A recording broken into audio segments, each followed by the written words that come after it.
Hi everyone, welcome back. I've got Zsa Zsa here and she is my companion for this video and the spokesperson for Pandiculation. So if you have an animal at home, I've got 3 cats here, you already know what pandiculation is because you watch them do this a bunch of times a day.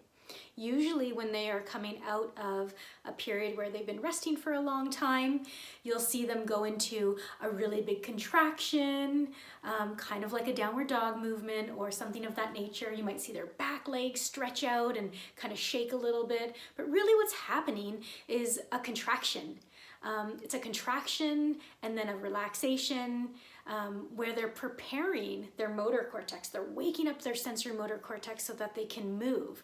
And doing this so many times a day is what really keeps these animals, and I know especially Zsa Zsa, she loves to jump and put her body through all kinds of crazy things. She is motivated by play and likes to move. So really pandiculation is kind of an active way that we learn to unwind our muscles, and it addresses the right at the level of the nervous system. So if you're not going to your nervous system and it's not an active type of learning like pandiculation is, it's not going to create long-term change.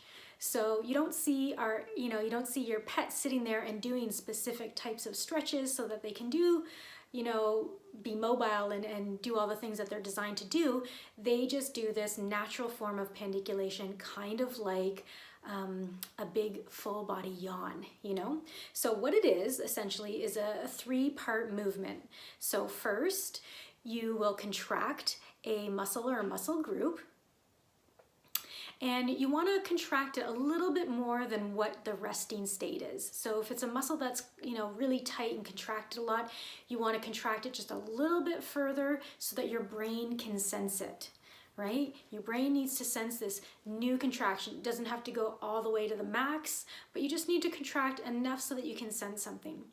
The second part is a slow release. It's a really slow and attentive way that you're going to release the contraction. And it's kind of like the lengthening phase where your brain is actually learning how to take back control of the muscle that it's trying to control. Yeah, she wants to pandiculate. So it's a way that your brain is learning how to reset the length of those muscles so that they can coordinate by fully contracting and fully releasing. So that second slow release phase is followed by the third part, which is a complete relaxation, letting go of any muscular effort. And this is also a really important part because if you don't take the time to allow those integration of sensory changes and motor control changes, then it just becomes an exercise for strengthening. It's not really a pandiculation that's going to actively change the length of the muscle, the tonus of your muscle, and that sort of thing. So 3 parts. Wakes up the motor cortex and helps you to get back control of the muscles that you're no longer really in control of.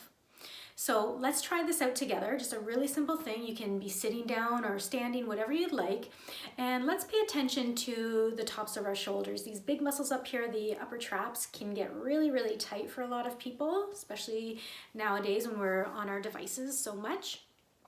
So first, just kind of take a second to notice what your shoulders feel like. Does one side feel bigger than the other? Maybe there's more tension in one side. Just take a second to notice that.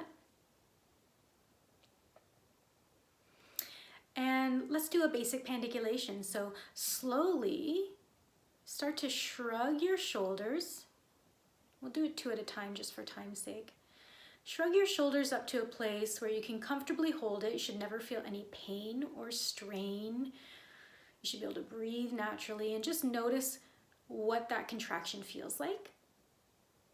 And now as if there's a weight that's on top of your shoulders now, you're just going to slowly start to ease off. Like an elevator, a very, very slow elevator, going down. Allow your shoulders to just start to melt ever so gently. way until there's absolutely nothing left to do. And just let that go and let that integrate for a moment. And invite you, I'm going to stop the video here in a second, but I invite you to try this a couple of more times, maybe 3 or 4 more times, and notice what your shoulders feel like at the end.